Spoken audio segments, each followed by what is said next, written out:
Are you tired of getting your king checkmated every time it's opposite side castling? In today's video, we're going to be talking about pawn storms, key principles and ideas that will help you find correct moves and checkmate your opponent before your opponent checkmates you. Timestamps are in the description. Enjoy the video. First things first, let's start by discussing what pawn storms are.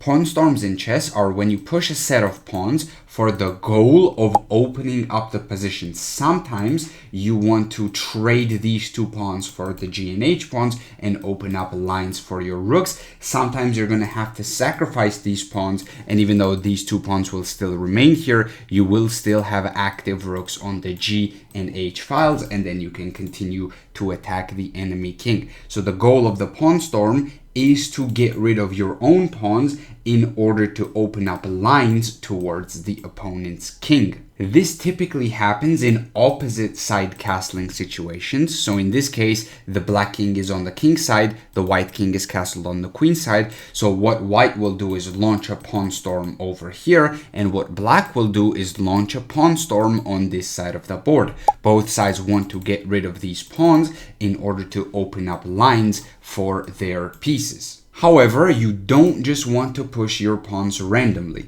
For example, let's say you go h4, your opponent goes b5, let's say h5, and let's say a5. And in this case, you continue with h6. The problem here is that when you play this move, pawn to h6, black will simply go g6, and you're not going to be able to open up this line. Actually, the position now is locked. Now, the computer still finds a way to get an advantage with the white pieces. However, this makes your task of checkmating the black king just a bit more difficult. So you always have to be aware of which pawns you push and how you push them specifically, because if you just push them randomly, then the position is going to get locked up. Sometimes pawns that are pushed in front of your opponent's king can be used as hooks. So in this position, black has played h6. It's the exact same position, but instead of the pawn being on h7, it is on h6. This pawn on h6 can be used as a hook, and this is how we use it. So first things first, we have to start pushing our pawns, of course. We go with g4. Let's say black does the same thing. Black goes b5, we go h4, and black goes a5. In this position, we can play this move g5, attacking the knight and attacking this pawn at the same time. And now the problem is the knight has to move. If the knight doesn't move and the pawn is captured, fine, we will take back and we open up the h file. And if the knight moves away, then we will capture on h6 and then open up the g file. So you just have to pick your poison here with the black pieces. One of the files is going to open up, and that is the file that white will use in order to win the game. In this case, the knight has to still move away, and what will happen is that this bishop will sacrifice itself on b5, queen h2 will be played, and white will checkmate down the h file, and there's not much you can do here with the black pieces. Let me show you some other examples. So this is the structure right here, just so you guys remember. This is how you use the h pawn that's on h6 as a hook. So let me move on to this structure right here. In this case, if both h and g pawns are advanced, you can use the h pawn and use this g pawn as a hook instead. So in this case, we can go with pawn to h4. Pawn to h4 threatens to take on g5 and not only open up the rook, but straight up win the pawn. And the thing is, there's not much you can do. If you capture on h4, this pawn on h6 is hanging, this pawn on h4 is hanging, and once again, the position is opening up and the files are opening up for the white pieces. Of course, this is completely winning for white. If the pawn is pushed in an attempt to close down the position, it doesn't work because the h6 pawn is still hanging and queen g5 is coming. In this case, it's actually just mate in 2. You cannot save the rook either. You have to give up the rook, you have to give up everything here, and then you're going to be down material, of course.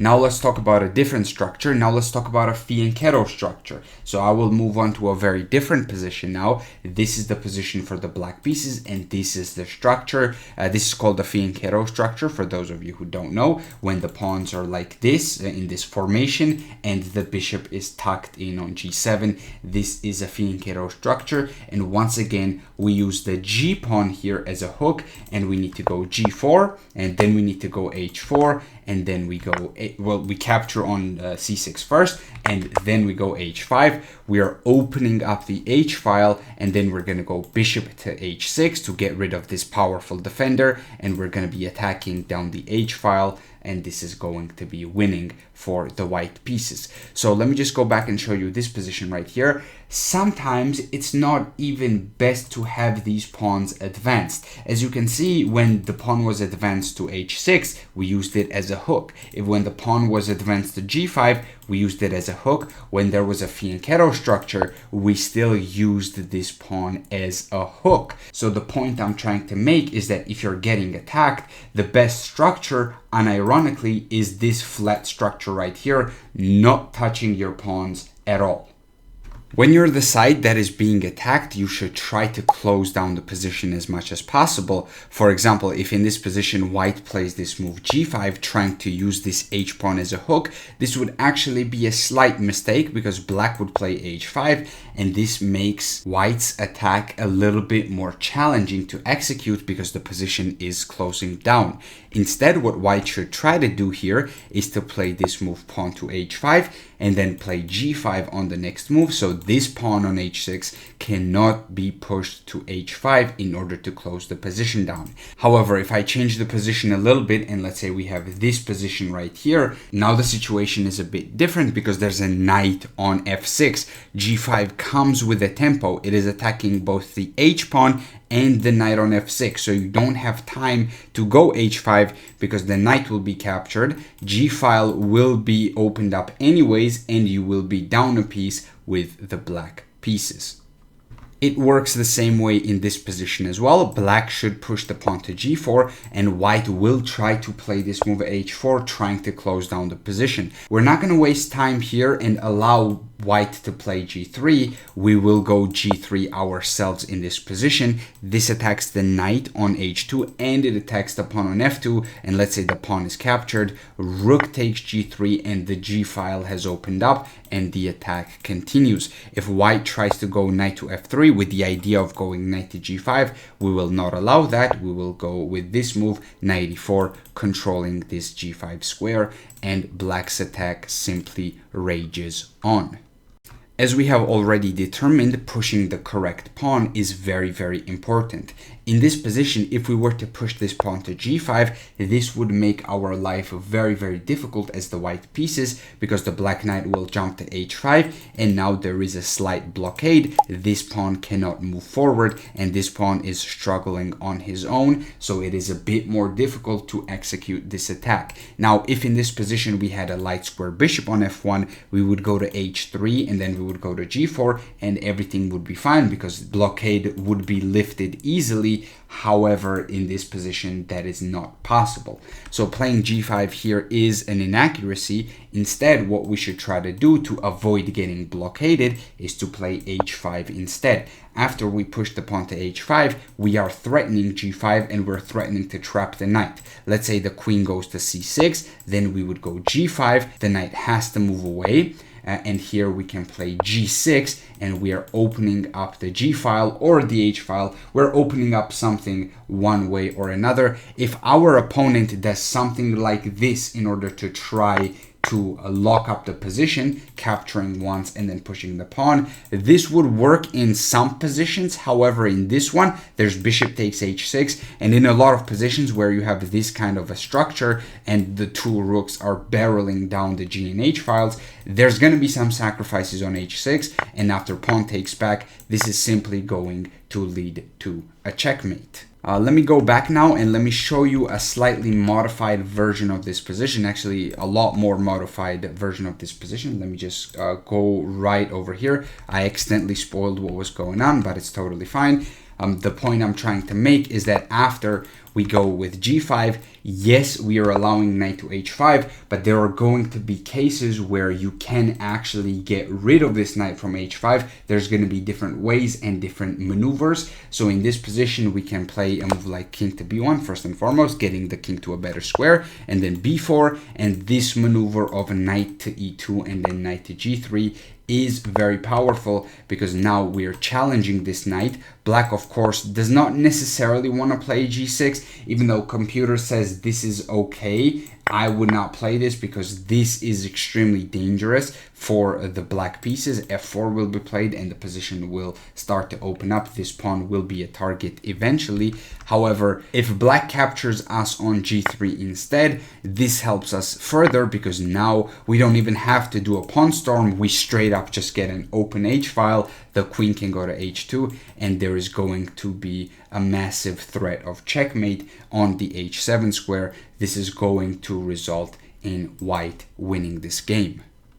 Another important principle that we have to consider is that the speed is key. You have to push your pawns and you have to open up lines as fast as possible, and you don't want to wait around. In this position, you do not want to be playing moves like A3, B4. You just want to be playing B4 right away. And as a matter of fact, let's say black captures on B4. You don't even want to be capturing back right away. You want to be bringing the rook F to B1, bringing the final rook into play. And in this case, the position is already extremely difficult to play. There's only one move for black here, and that is to actually trade off the light square bishops.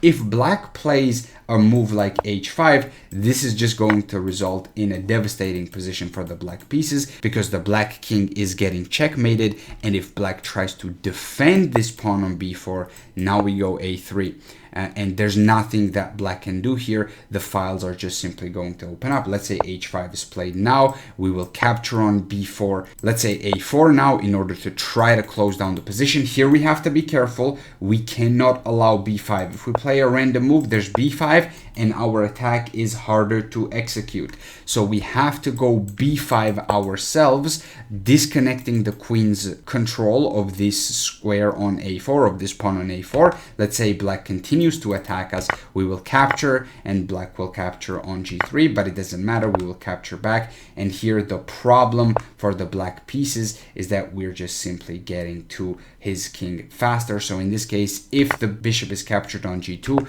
we have this tactic of rook A8, queen A5, and then queen A7, leading to queen A8 checkmate. And there's one more line that you have to consider here. If this dude is captured right here, there is this move queen to F4. Only move here is to go to A8. If you go here, you get checkmated. So you have to go to the corner, and then this still leads to a mate in a couple of moves, just like this. So there's a devastating attack here, and you have to be as fast as possible. Look at that, B6. We're not waiting for anybody. We're even sacrificing the rook because we have this crazy checkmating threat with queen to F4. And if the bishop is captured, once again, there's this tactic. So there's tactics all over the place, and you have to be as fast as humanly possible.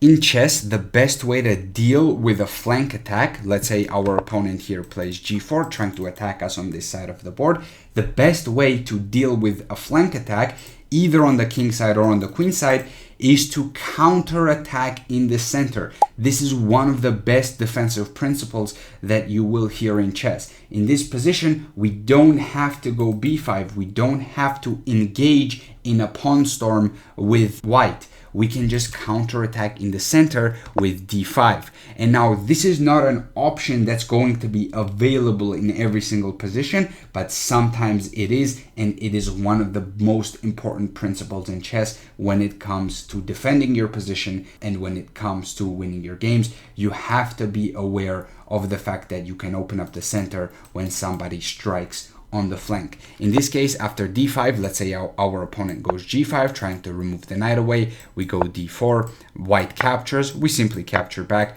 We have a fork here, and we will emerge with a better position with the black pieces.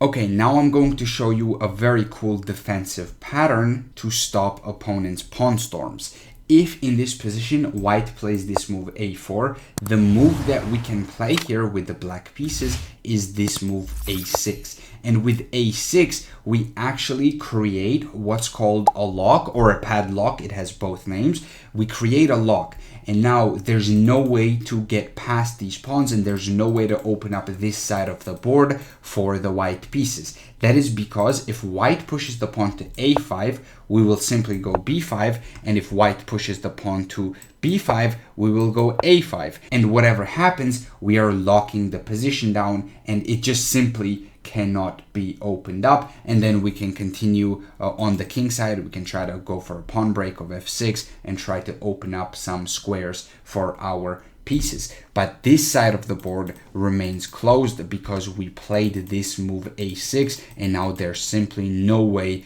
to open up the position. The correct way for white to try to open up the position is to go b5 first and then to go a4, a5 later on. Let me show you one more example of this. In this position right here, white is creating a pawn storm of this side of the board. However, we can play a very, very high level move here. Very nice move, pawn to f5.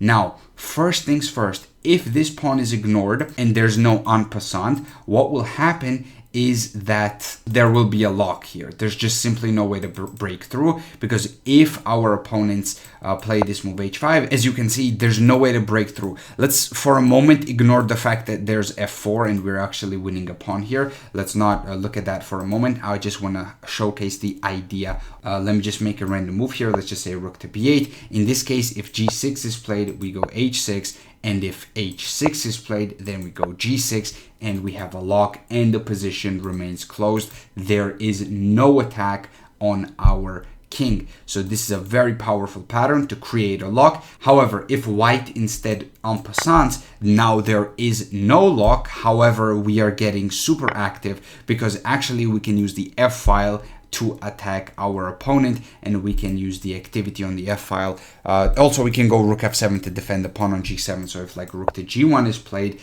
we can go a3, and then we can go rook a5 attacking this pawn. Let's say bishop to h6, rook f7. We are basically creating active counterplay. We're not allowing our opponent to just simply run us over. Despite the fact that the g file opens up, that doesn't necessarily mean that there's a huge attack on g7. Sometimes in chess you have to be very cerebral.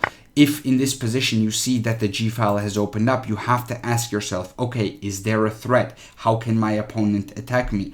And once you ask yourself those questions, you will realize that there are actually ways to defend g7. There are actually multiple ways to defend g7. You can go rook f7. After you go rook f7, you can go bishop f8, and the bishop from f8 and queen on c7, rook on f7. All of these pieces are going to be defending this pawn right here. Every single one of them. Like, let's say your opponent tries to double up. Okay, we go bishop f8, bare minimum. We are defending this pawn on g7. The moves that I'm showcasing are not necessarily the best moves. I'm just trying to highlight an idea here. You can defend the position that way. You have to be very cerebral when it comes to your opponent's threats. Sometimes you see that the g file is open. However, there's nothing on the g file because we can always defend our pawn. And if en passant doesn't happen, then we get the legendary lock or a padlock. The best defender for the king is actually the enemy pawns. In this position, white is winning if white plays this move bishop to d4. However, a very easy way to go wrong here is to play g6 with the white pieces, and this allows a very cool defensive resource. First and foremost, we take this diagonal with the black pieces. We put the bishop on f6, no longer allowing bishop to d4. And let's say our opponent captures on h7, opening up the g file. In this case, we do not want to capture on h7. This would lead to a devastating attack where we would lose the bishop and then we would easily lose the game. However, we can play this move king to h8. And now you see the power of this pawn for us, power for black, because black is very safe. Due to this pawn being on h7, the rooks cannot jump over their own pawns. Therefore, there's no attack on the h file. If h6 is played, we will go g6. Now there are two defenders for the black king, which is kind of funny. We have two umbrella pawns, and these pawns right here are called umbrella pawns. I don't know if I mentioned this. This is an umbrella pawn right here. The umbrella pawn is when our opponent's pawns get to our king. However, our king hides behind them in order to not allow our opponent's lines to open up. So this pawn right here is an umbrella pawn. It's actually doubled umbrella pawns, and this is a better position for the black pieces because the attack has been stopped. and this is a very cool concept. It's actually one of my favorite concepts because it allows you to defend positions that otherwise would be lost, and this is winning for the black pieces because black will simply move the bishop away. Let's say rook to f1 is played, bishop to e5. We don't allow our opponent to win our bishop, of course, and now there's just simply nothing. Because of these two pawns, the h file is blocked, the pawn is blockaded now, so the bishop cannot open up. This bishop on e6 is doing a great job of defending f7, and there's just simply nothing here for the white pieces.